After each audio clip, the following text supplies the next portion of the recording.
അപ്പൊസ്തലന്മാരുടെ പ്രവൃത്തികൾ അധ്യായം 2. പെന്തക്കോസ്ത നാൾ വന്നപ്പോൾ എല്ലാവരും ഒരു സ്ഥലത്ത് ഒന്നിച്ചു കൂടിയിരുന്നു. പെട്ടെന്ന് കൊടിയ കാറ്റടിക്കുന്നതുപോലെ ആകാശത്ത് നിന്ന് ഒരു മുഴക്കമുണ്ടായി അവർ ഇരുന്നിരുന്ന വീട് മുഴുവനും നിറച്ചു. അഗ്നിജ്വാല പോലെ പിളർന്നിരിക്കുന്ന നാവുകൾ അവർക്ക് പ്രത്യക്ഷമായി അവരിൽ ഓരോരുത്തൻ്റെ മേൽ പതിഞ്ഞു.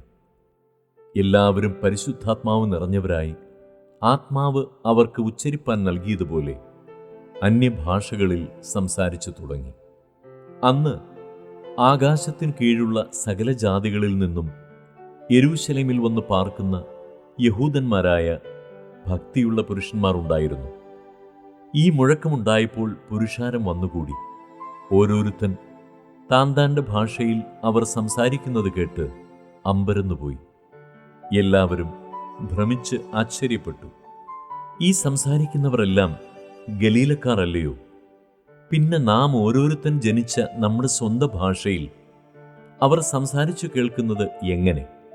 പർഥരും മേദ്യരും ഏലാമ്യരും മെസപ്പൊത്താമിയിലും യഹൂദ്യയിലും കപ്പദോക്യയിലും പൊന്തോസിലും ആസിയയിലും പൃഗ്യയിലും പംഫുല്യയിലും മിസ്രയീമിലും കുറേനയ്ക്ക് ചേർന്ന ലിബ്യ പ്രദേശങ്ങളിലും പാർക്കുന്നവരും റോമയിൽ നിന്ന് വന്നു പാർക്കുന്നവരും യഹൂദന്മാരും യഹൂദമതാനുസാരികളും ക്രേത്യരും അറബിക്കാരുമായ നാം ഈ നമ്മുടെ ഭാഷകളിൽ അവർ ദൈവത്തിൻ്റെ വൻകാര്യങ്ങളെ പ്രസ്താവിക്കുന്നത് കേൾക്കുന്നുവല്ലോ എന്ന് പറഞ്ഞു. എല്ലാവരും ഭ്രമിച്ച് ചഞ്ചലിച്ചു. ഇത് എന്തായിരിക്കും എന്ന് തമ്മിൽ പറഞ്ഞു. ഇവർ പുതുവീഞ്ഞു കുടിച്ചിരിക്കുന്നുവെന്ന് മറ്റു ചിലർ പരിഹസിച്ചു പറഞ്ഞു. അപ്പോൾ പത്രോസ് 11 പേരോട് കൂടെ നിന്നുകൊണ്ട് ഉറക്കെ അവരോട് പറഞ്ഞത്: യഹൂദ പുരുഷന്മാരും യെരൂശലേമിൽ പാർക്കുന്ന എല്ലാവരുമായുള്ളവരെ, ഇത് നിങ്ങൾ അറിഞ്ഞിരിക്കട്ടെ. എൻ്റെ വാക്ക് ശ്രദ്ധിച്ചുകൊള്ളുവിൻ. നിങ്ങൾ ഊഹിക്കുന്നത് പോലെ ഇവർ ലഹരി പിടിച്ചവരല്ല. പകൽ 3 മണി നേരമേ ആയിട്ടുള്ളുവല്ലോ. ഇത് യോവേൽ പ്രവാചകൻ മുഖാന്തരം അരുളി ചെയ്തതത്രേ. അതെന്തെന്നാൽ, അന്ത്യകാലത്ത് ഞാൻ സകല ജഡത്തിന്മേലും എൻ്റെ ആത്മാവിനെ പകരും. നിങ്ങളുടെ പുത്രന്മാരും പുത്രിമാരും പ്രവചിക്കും. നിങ്ങളുടെ യൗവനക്കാർ ദർശനങ്ങൾ ദർശിക്കും. നിങ്ങളുടെ വൃദ്ധന്മാർ സ്വപ്നങ്ങൾ കാണും. എൻ്റെ ദാസന്മാരുടെ മേലും ദാസിമാരുടെ മേലും കൂടെ ഞാൻ ആ നാളുകളിൽ എൻ്റെ ആത്മാവിനെ പകരും. അവരും പ്രവചിക്കും. ഞാൻ മീതെ ആകാശത്തിൽ അത്ഭുതങ്ങളും താഴെ ഭൂമിയിൽ അടയാളങ്ങളും കാണിക്കും. രക്തവും തീയും പുകയാവിയും തന്നെ. കർത്താവിൻ്റെ വലുതും പ്രസിദ്ധവുമായ നാൾ വരും മുമ്പേ സൂര്യൻ ഇരുളായും ചന്ദ്രൻ രക്തമായും മാറിപ്പോകും.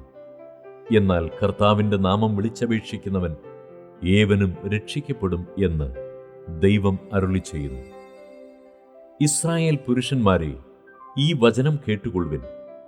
നിങ്ങൾ തന്നെ അറിയും പോലെ ദൈവം അവനെക്കൊണ്ട് നിങ്ങളുടെ നടുവിൽ ചെയ്യിച്ച ശക്തികളും അത്ഭുതങ്ങളും അടയാളങ്ങളും കൊണ്ട് ദൈവം നിങ്ങൾക്ക് കാണിച്ചു തന്ന പുരുഷനായി നസ്രായനായ യേശുവിനെ ദൈവം തൻ്റെ സ്ഥിരനിർണയത്താലും മുന്നറിവിനാലും ഏൽപ്പിച്ചിട്ട് നിങ്ങളവനെ അധർമ്മികളുടെ കയ്യാൽ തറപ്പിച്ചു കൊന്നു.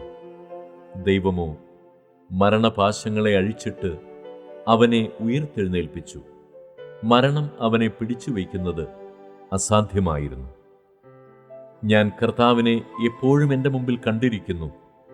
അവൻ എൻ്റെ വലത്തുഭാഗത്ത് ഇരിക്കിയാൽ ഞാൻ കുലുങ്ങിപ്പോകയില്ല.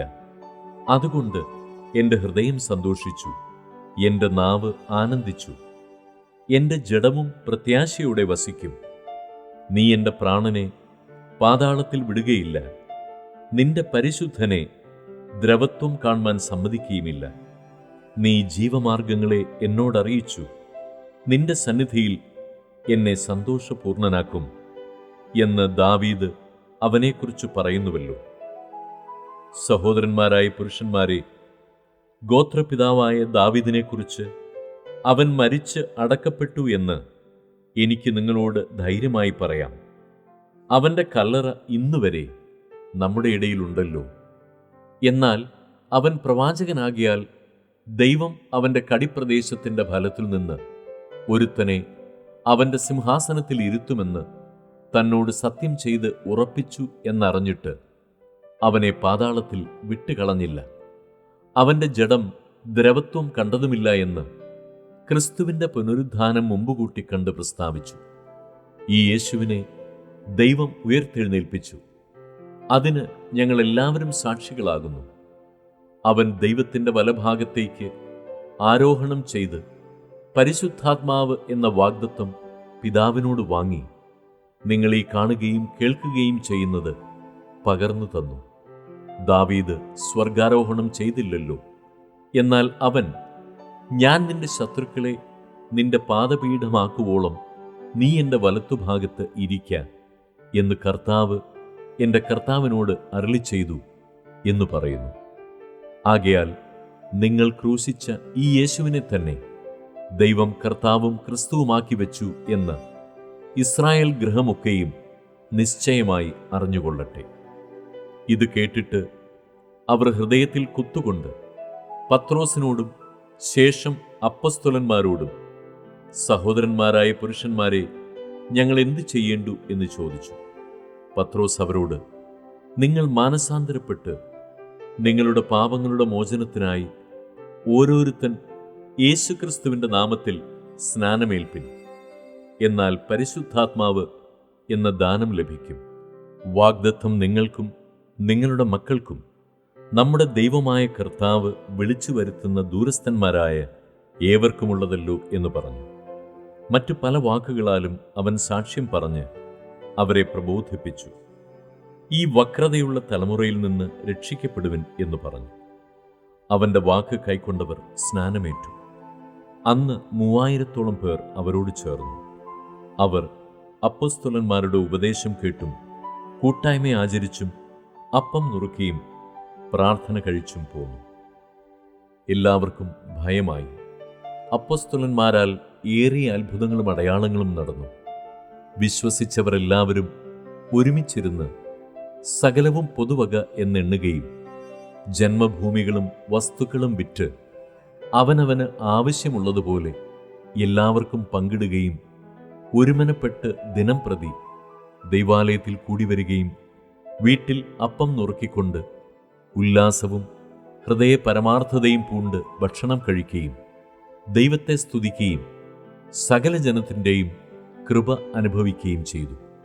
കർത്താവ് രക്ഷിക്കപ്പെടുന്നവരെ ദിനം പ്രതി സഭയോട് ചേർത്തുകൊണ്ടിരുന്നു.